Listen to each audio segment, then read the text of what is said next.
नमस्कार दोस्तों, आप सभी का स्वागत है हमारे YouTube चैनल मानव जीवन में। तो चलिए आज की प्रस्तुति शुरू करते हैं। हर हर महादेव, जय शिव शंभू। दोस्तों, क्या आप भी आपके घर की सुख शांति, संतान की कमी और धन की कमी या कर्ज से परेशान हैं, या आपका भाग्य आपका साथ नहीं दे रहा है, या आपके पितर आपसे नाराज हैं और आपको लगता है कि आपके पितरों की वजह से आपके घर की सुख शांति में रुकावट आ रही है और आपके कार्य नहीं बन रहे हैं? तो दोस्तों, करीब 500 वर्षों बाद और 2023 की सबसे बड़ी अमावस्या भाद्रपद अमावस्या के दिन दीपक से जुड़ा ये आसान और असरदार अचूक उपाय अगर आप कर लेते हैं तो आपकी सोई किस्मत चमक जाएगी और आपकी जिंदगी के हर रास्ते खुल जाएंगे और पितरों से जुड़ी जो भी समस्या है वो मात्र इस एक उपाय से हल हो जाएगी और आपको धनवान मालामाल होने से कोई नहीं रोक सकता और आपकी जो भी मनोकामना है वो भी पूरी हो जाएगी। दोस्तों, इस बार 2023 का साल बहुत ही दिव्य और दुर्लभ संयोग लेकर आया है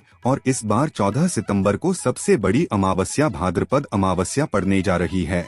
और दोस्तों, इस दिन राज योग कालसर्प दोष के साथ साथ धन लक्ष्मी योग भी बन रहा है। इस वजह से इस अमावस्या का बहुत अधिक महत्व बढ़ गया है और इस दिन घर की इस दिशा में एक दीपक जला देने से आपकी सभी समस्याओं का अंत हो जाएगा। इसलिए दोस्तों, वीडियो को आखिर तक जरूर देखें और अगर आप भी अपने जीवन में महादेव की कृपा पाना चाहते हैं तो वीडियो को लाइक करके कमेंट में हर हर महादेव लिखना ना भूलें। दोस्तों, सनातन धर्म में भाद्रपद अमावस्या का विशेष महत्व है। भादो मास की अमावस्या को कुशोत्पाटिनी अमावस्या और कुशग्रहणी अमावस्या भी कहा जाता है। पंचांग के अनुसार भाद्रपद अमावस्या 14 सितंबर 2023 को सुबह 4:48 पर शुरू होगी और अगले दिन 15 सितंबर 2023 को सुबह 7:09 पर इसका समापन होगा। इस दिन स्नान दान करने का शुभ समय सुबह 4:43 से लेकर सुबह 5:19 तक रहेगा। दोस्तों, हिंदू धर्म में मान्यता है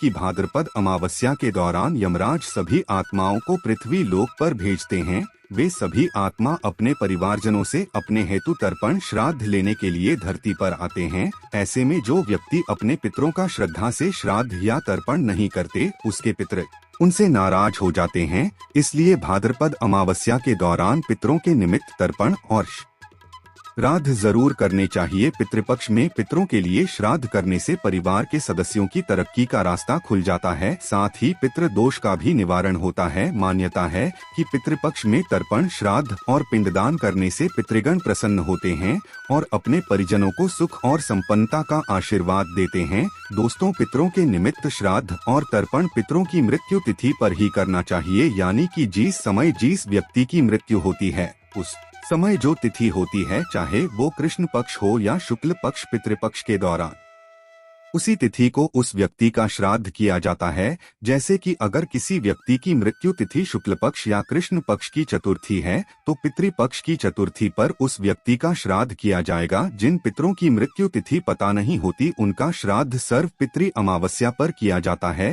हिंदू धर्म में मृत्यु के बाद श्राद्ध करना बेहद जरूरी माना जाता है। मान्यता है कि अगर अपने पूर्वजों का विधि पूर्वक श्राद्ध और तर्पण नहीं किया जाए तो उन्हें इस लोक से मुक्ति नहीं मिलती और वो भूत प्रेत के रूप में इस संसार में ही भटकते रहते हैं। इसलिए पितरों की मुक्ति के लिए श्राद्ध पक्ष का बेहद महत्व है। माना जाता है कि जिनके पितर हैं उनसे नाराज होते हैं, उन्हें पितृ दोष लगता है। पितृ दोष को सबसे जटिल कुंडली दोषों में से एक माना जाता है। जिनके ऊपर पितृ दोष लगा होता है उन्हें किसी भी क्षेत्र में सफलता नहीं मिलती, उन्हें जिंदगी भर दुख पीड़ा से गुजरना पड़ता है। दोस्तों, भाद्रपद अमावस्या पितरों को प्रसन्न करने के बहुत ही खास दिन होता है। इस दिन आप छोटे छोटे से कर्म करके, छोटे छोटे उपाय करके पितरों को प्रसन्न कर सकते हैं और उनका आशीर्वाद प्राप्त कर सकते हैं। माना जाता है कि जिन पर उनके पितरों का आशीर्वाद होता है उन्हें सभी देवी देवताओं का भी आशीर्वाद प्राप्त होता है।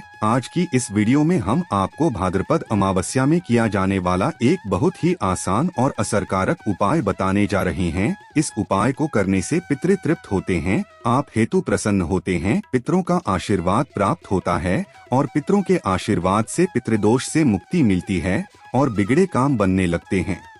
जीवन में खुशहाली आती है और हर क्षेत्र में सफलता मिलती है। दोस्तों, इस उपाय को सही प्रकार से करने के लिए आप हमारे इस वीडियो को आखिर तक अवश्य देखें। तो दोस्तों आइए जानते हैं इस उपाय के बारे में। दोस्तों इस उपाय को करते समय पवित्रता का विशेष ध्यान रखें। अगर आपने स्नान कर लिया है तो रात्रि के समय आप अच्छी तरह से मुंह हाथ पैर धो लें, फिर स्वच्छ धुले वस्त्र धारण करके ही आप ये उपाय करें। उपाय करने के लिए आपको जरूरत होगी एक दीपक की। दीपक कोई भी चलेगा, मिट्टी का, धातु का, आटे का, कोई भी चलेगा। अगर आटे का दीपक ले रहे हैं तो शुद्ध जल मिलाकर बिना नमक के आटे का ही दीपक बनाएं। इस दीपक में रुई की बाती लगाएं। शुद्ध घी डालेगी ना हो तो आप सरसों का तेल भी ले सकते हैं, लेकिन दूसरे किसी तेल का प्रयोग ना करें। ये दीपक आपको सूर्यास्त के समय यानी रात्रि के समय ही जलाना है। शाम की पूजा हो जाने के बाद आप यह दीपक जला सकते हैं। इस दीपक को मंदिर के अंदर ना रखें, मंदिर के पास किसी साफ स्थान पर आप इस दीपक को रख सकते हैं,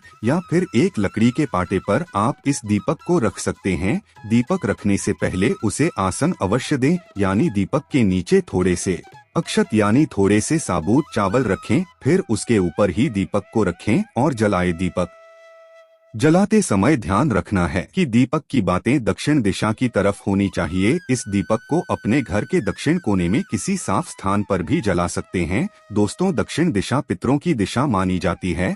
दक्षिण दिशा में ही पितृ लोग हैं। माना जाता है कि पितृपक्ष में पितर आलोक से दक्षिण दिशा से ही पितृ हमें आशीर्वाद देने धरती पर आ जाते हैं। इसलिए पितरों को प्रसन्न करने के लिए, उनका आशीर्वाद प्राप्त करने के लिए अमावस्या की रात को दक्षिण मुखी दीपक जलाया जाता है। इससे पितरों की आत्मा को शांति मिलती है। तो आम दिनों में केवल अमावस्या की रात्रि को दक्षिणमुखी दीप दान करना चाहिए, क्योंकि दीप जलाना शुभ अवसर पर एक अनिवार्य परंपरा माना जाता है। तो मान्यताओं के अनुसार दीपक की लौ सही दिशा में होनी चाहिए। कहा जाता है श्रद्धा से पितरों के निमित्त किया हुआ दान ही श्राद्ध है। इसलिए अमावस्या की रात्रि को श्रद्धा पूर्वक दक्षिणमुखी दीप दान करने से पितरों का आशीर्वाद मिलता है, श्राद्ध करने का पुण्य फल प्राप्त होता है। यह खास दीपक जलाने के बाद आप वहीं पर आसन बिछाकर बैठ जाएं और दक्षिण दिशा की तरफ मुंह करके पितृदेव के इस मंत्र का 108 बार जाप करें। मंत्र है ओम पितरों देवताएं नमः। इसके बाद भगवान श्री विष्णु जी के महामंत्र ओम नमो भगवते वासुदेवाय, इसका भी एक माला जाप करें। दोस्तों भगवान विष्णु जी को पितरों के देवता माना जाता है, इसीलिए पितरों को प्रसन्न करने के लिए भगवान विष्णु का पूजन अवश्य ही करना चाहिए। इस दिन गीता का पाठ करना, विष्णु सहस्त्र नाम का पाठ करना अत्यंत शुभ होता है। इस दिन पितरों के निमित्त आप थोड़ा सा अनाज निकाल कर रखें और दूसरे दिन किसी गरीब व्यक्ति को दान में दें। इससे भी पितरों का आशीर्वाद मिलता है। कहते हैं ऐसा दान करने से पितरों की भूख प्यास मिट जाती है, पितृ तृप्त हो जाते हैं। श्रद्धा से दिया ऐसा दान श्राद्ध के समान ही माना जाता है, और श्राद्ध कर्म से बढ़कर मनुष्य के लिए कोई दूसरा कल्याण व्रत मार्ग नहीं है। इससे आयु बढ़ती है, सभी दुख नष्ट हो जाते हैं। न केवल पितृदोष से मुक्ति मिलती है, बल्कि उनकी कृपा से परिवार के सदस्य तरक्की करते हैं, पितृ सुख समृद्धि का आशीर्वाद देते हैं। पितर अभी देवता तुल्य माने गए हैं, इसलिए उनमें देवताओं की तरह आशीर्वाद देने की क्षमता होती है। तो पूजन मंत्र जाप के बाद भगवान श्री हरि विष्णु और माता लक्ष्मी को नमस्कार करें, उनसे अपने पितरों की आत्मा की शांति की प्रार्थना करें। इसके बाद आप अपने पितृदेव और कुल देवता का स्मरण करके उन्हें नमस्कार करें। अपने कष्टों के निवारण हेतु प्रार्थना करें, पितृ दोष से मुक्ति की प्रार्थना करें और उनसे प्रार्थना करें कि वे आप पर और आपके परिवार पर अपना आशीष सदैव बनाए रखें। उपाय करने के बाद दूसरे दिन दीपक के नीचे जो चावल रखे हुए थे उन्हें पक्षियों को ढाल दें। अगर आपने आटे का दीपक बनाया है उसके भी छोटे छोटे टुकड़े करके पक्षियों को ढाल दे। पितरों के निमित्त किए ऐसे धार्मिक कार्य या उपाय उन्हें संतुष्ट करके हमें उनका आशीर्वाद दिलाने में सहायक होते हैं। जिंदगी में सफलता पाने के लिए पितरों का आशीर्वाद बहुत जरूरी होता है। दोस्तों इस उपाय के जरिए आप भगवान विष्णु और माता लक्ष्मी जी के साथ साथ पितरों की भी कृपा प्राप्त कर सकते हैं। इससे पितृदोष से मुक्ति मिलती है और जीवन में आ रही अनेक समस्याओं का अंत हो जाता है। वहीं दोस्तों इस दिन कालसर्प योग, धन लक्ष्मी योग और भी कई सारे दिव्य और दुर्लभ महाशुभ संयोग बन रहे हैं और इस दिन महादेव की कृपा कुछ विशेष राशियों पर पड़ने जा रही हैं। ये राशियां धन से मालामाल हो जाएंगी। तो आइए जान लेते हैं कि आखिर कौन कौन सी राशियां हैं जिनके ऊपर भगवान भोलेनाथ की कृपा बरस रही है। इस लिस्ट में दोस्तों सबसे पहला नाम आता है मेष राशि का। मेष राशि जातकों बता दें कि अब भाद्रपद अमावस्या के दिन भगवान भोलेनाथ की अपार कृपा बरसेगी। व्यापार तेजी से चलेगा। व्यापार में अगर किसी प्रकार कोई रुकावट आ रही थी या फिर बाधाएं आ रही थी तो दूर होंगी। कारोबार का विस्तार करेंगे। महत्वपूर्ण अवसर प्राप्त होंगे। नए कार्यों की शुरुआत करेंगे। नौकरी लगने की संभावना बनी हुई है। बिजनेस व्यापार में रुका हुआ फंसा हुआ धन प्राप्त होगा। कार्यक्षेत्र में आपको फायदा देखने को मिलेगा। लंबे समय से पेंडिंग कामों को पूरा करेंगे और कुछ अधूरे कार्यों को भी पूरा करेंगे। साथ ही साथ बता दें कि इनकम बढ़ेगी। कार्यक्षेत्र में आपको अधिक से अधिक लाभ देखने को मिलेगा। लंबे समय से पेंडिंग कामों को पूरा करेंगे। व्यापारियों के लिए काफी खास समय रहेगा और कई महत्वपूर्ण क्षेत्रों से आपको आपकी जो आमदनी होगी वह तो बढ़ेगी, साथ ही महत्वपूर्ण सफलता की प्राप्ति होगी। अगली जो राशि आती है दोस्तों बता दें वो है यहाँ पर सिंह राशि। सिंह राशि जातकों बता दें कि अब आपका व्यापार तेजी से चलेगा। महादेव की कृपा से रुका हुआ फंसा हुआ धन प्राप्त होगा। इनकम में वृद्धि होगी। कई बड़े प्रमुख कार्य बनेंगे। अधूरे कार्यों को पूरा करेंगे। मनचाही सफलता प्राप्त होगी। लंबे समय से कामों को पूरा करेंगे। महादेव की कृपा से प्रत्येक कार्य आसानी से बनेंगे। लंबे समय से काम को पूरा करेंगे। आपके कार्य बनेंगे जो काफी समय से पेंडिंग पड़े हुए थे।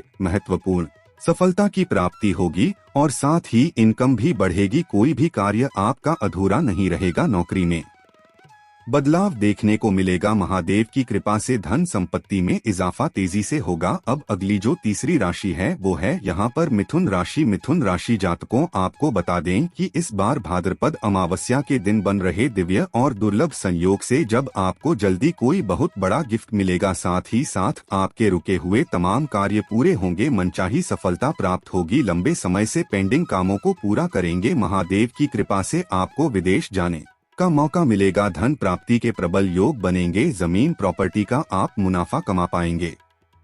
जमीन प्रॉपर्टी का सौदा हो पाएगा। कामकाज के मामले में आपको उपलब्धियां जरूर पूरी होगी। प्रत्येक कार्य में लाभ होगा। अधूरे कार्यों को पूरा करेंगे। जो कार्य आपके अधूरे थे, पेंडिंग थे, ये पूरा करेंगे। साथ ही साथ बता दें कि इस समय आपकी जॉब लगने की संभावना बहुत बड़ी है। साथ ही साथ व्यापार में रुका हुआ फंसा हुआ धन भी प्राप्त होगा और अगर कोई व्यापार ठप पड़ा था तो वह चल पड़ेगा। जल्दी नई शुरुआत कर सकते हैं। अब अगली जो राशि आती है चौथी बार है कन्या राशि। कन्या राशि जातकों बता दें कि इनकम बढ़ने से मन प्रसन्न रहेगा। मनचाही सफलता प्राप्त होगी। संतान प्राप्ति के योग बन रहे हैं। साथ ही साथ आपके जो मित्र होंगे उनके द्वारा धन लाभ की प्राप्ति के योग्य होंगे। जीवन साथी से संतान की प्राप्ति होगी। जीवन साथी से जो संबंध है वो काफी मधुर बने रहेंगे और साथ ही कोर्ट कचहरी के मामलों में विजय प्राप्त होगी। महादेव की कृपा से बता दें कि भाद्रपद अमावस्या के दिन बन रहे दिव्य और दुर्लभ संयोग से आपकी शिक्षा में सुधार होगा। कंपटीशन की परीक्षा में लाभ होगा। बड़े संस्थान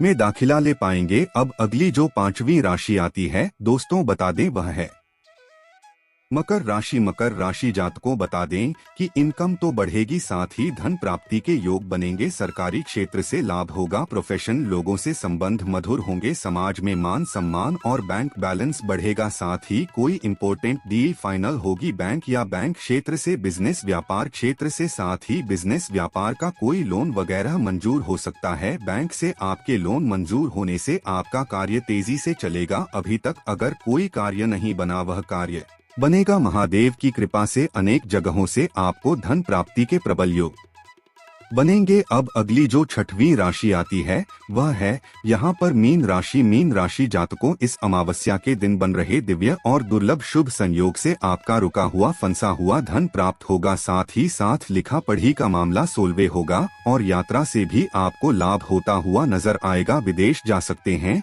शिक्षा में बड़े संस्थान में दाखिला ले पाएंगे और इस समय आपको आपके घर परिवार में बड़ी जिम्मेदारी मिलती नजर आएगी। माता पिता का सपोर्ट, भाई बहनों का सपोर्ट प्राप्त होगा। कई बड़े क्षेत्रों से लाभ होगा। अधूरे कार्यों को पूरा करेंगे। मनचाही सफलता प्राप्त होगी। 6 से कार्य भी पूरे होंगे जो काफी समय से अधूरे पड़े थे। तो दोस्तों को लाइक जरूर करें, कमेंट में लिखे हर हर महादेव, ओम नमः शिवाय, और साथ ही इस चैनल पर यदि पहली बार आए हैं तो चैनल को सब्सक्राइब कर लें। वीडियो में दी गई जानकारी अगर अच्छी लगी हो तो प्लीज हमारे चैनल मानव जीवन को सब्सक्राइब करें, लाइक करें। धन्यवाद।